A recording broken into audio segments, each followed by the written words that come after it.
So you're probably watching this video because you're thinking of selling your property and you're about to start interviewing real estate agents. So how do you go about interviewing a real estate agent? Now, I actually don't think enough people ask this question because a lot of people just end up using maybe someone they know, like a friend of a friend, a family member, and they kind of don't look at it as an interview process, which it should be. It honestly should be, even if you plan on using that friend, family member, whoever it may be that's close to you. You still need to ask these questions and you need to have answers. Now, I really do think that a lot of agents, unfortunately, still put their property up online on MLS or whatever it may be and kind of wait for buyers to come through the door. Honestly, I know that a lot of agents won't say that to you, but that's what 99% of agents do. Now, very few agents that actually come up with specific marketing plans or kind of like strategies to get creative in getting your home in front of people that wouldn't be seeing your home on these platforms like Zillow or seeing it through the MLS. They're kind of coming up with a little bit more strategic ways to get your property in front of other people. So my favorite question is to ask people about the marketing and bring up the fact that what are you doing besides the MLS? What are you doing besides just putting it on the directory like real estate websites online? Because depending on their answer to that question, that's going to put in your mind how hardworking of an agent they are. There are a lot of agents that have been successful for years and years and years. Because they have such a strong track record, they can basically just get away with being like, yeah, I just put it online and basically everything takes care of itself. And it comes down to like my negotiation skills and what an expert I am in the neighborhood or something like that. Look, I don't like when real estate agents use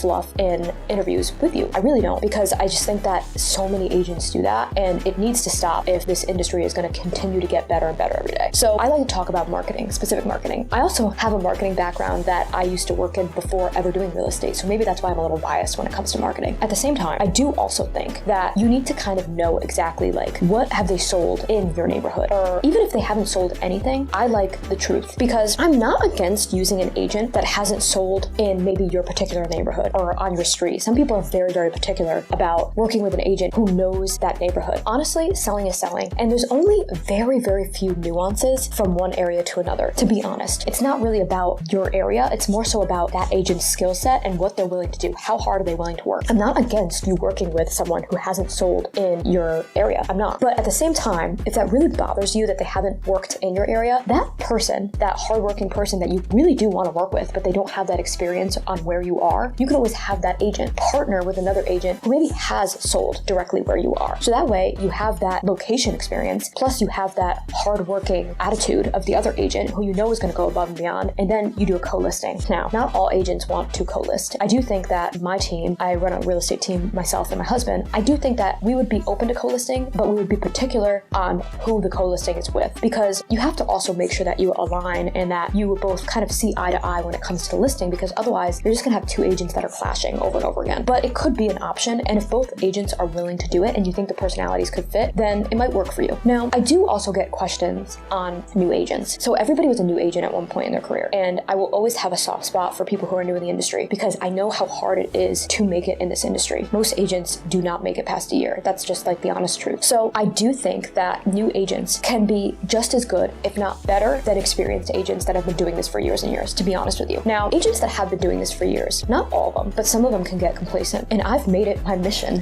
while working in this career to never be one of those agents who gets complacent, because it's not fair to a seller to just assume that because we've been working in real estate for years and years and years that we just get the business automatically. I'm sorry, but like that is not how this industry should work. So newer agents, obviously they don't come with that expectation because they're just so hungry for the business and they just want to get deals done, put themselves out there and help people, that they don't come with that ego, I would say. So I do think that if you do want to work with a newer agent, you know that they're not that experienced, but at the same time, you love how hardworking they are and how driven they are and how passionate they are about your property. You can work with them. And if it really does bother you that they're new, have them work with another person. It could be somebody in their office that has done tons of transactions, that has been doing this for years, or it could be somebody that you suggest as well. I do believe that there is a lot of value in new agents working on your listing because they are so willing to go above and beyond because they want to build a track record for themselves. They want to put themselves out there and get more deals done. So I do think that sometimes having that new agent is almost better than just putting an agent who just expects to get the business because they've been working in this field for a while. We partner, myself and Tom and our team, we partner with new agents all the time and put new agents on our deals because you have the experience of us, plus you have the hardworking attitude of the newer agent who just wants to get the deal done. So you really have the best of both worlds. And I honestly, truly believe that that is a great team to have on board for you. So it's honestly how we run our team with that mindset because we truly think that having that kind of like open-eyed mentality of the new agent, there's something so special about that. And I do think that that attitude brings something really great to the table. I'm probably one of the only, I guess, veteran agent at this point, because I've been doing this for years and years and years now, that would tell you that I do think there is value in using a new agent. I do think that it's not only just valuable for them, because a lot of people just assume that you're just helping them out. You're not. Like, they are bringing something to the table. So I want you to consider all these things when interviewing an agent, because you need to go with your gut feeling, but at the same time, you need to ask the right questions to get a gut feeling out of you. Because just going with someone that a friend of a friend used, or someone that you know just because you know them, is not always the right answer. I still want you to ask these tough questions, because if they are the right agent for you, even if they know you personally or know someone that knows you, they will be able to answer all these questions for you. So I hope that helped you. Now, you still might have a ton of questions after watching this video, and if you do, please leave them in the comments, because we're always looking in the comments for like new video ideas. So please share them there.